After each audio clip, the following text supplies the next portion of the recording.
ওকে আমি এতটুকুই জানি যে উনি দেশের থেকে ছোটোবেলার থেকে সেই সময় ওনার মুসলমানি করে নাই। হ্যাঁ, হয়তো 81 না 82 তুমি ঢাকা চলে আছে, সে সময় উনি হাফ প্যান্ট পেন্দি মুসলমানি করে নাই।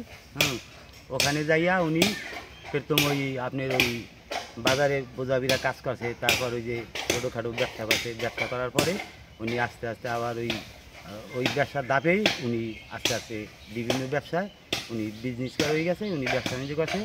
তবে উনি এলাকায় আসলে উনি লোক ভালো, অসহায় মানুষ, বিপদ আপদে সায় সমস্যায় ধর্মীয় কাজে এরা উনি অবদান ওনার আছে। একটা মাইয়া বিয়ে নিতে পারলে গরিব মানুষ তারে মাইটা চালাইছে। উনি এলাকার দিনে বহুত কিছু করছে, এলাকায় ওনার কোনো দুর্নাম নাই, মানে ভালো ছাড়া। আর দ্বিতীয় কথা হলো উনি এই যে মসজিদ করছে, মাদ্রাসা করছে, করছে, যেখানে যা লাগে তাই দেওয়া। তাই আমার একটা আত্মবিশ্বাস কি যে এলাকায় ভালো লোক হইয়া যে ওইখানে কি করছে না করছে এইগুলো তো আর আমরা জানি না, বুঝলেন।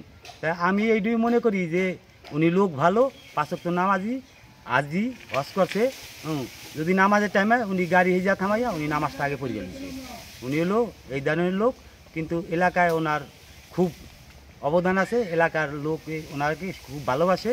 আর এলাকায় আসলে উনি খোঁজখবর নিচ্ছে কে কীরকম আছে, এতটুকু ওনার সম্পর্কে আমি জানি।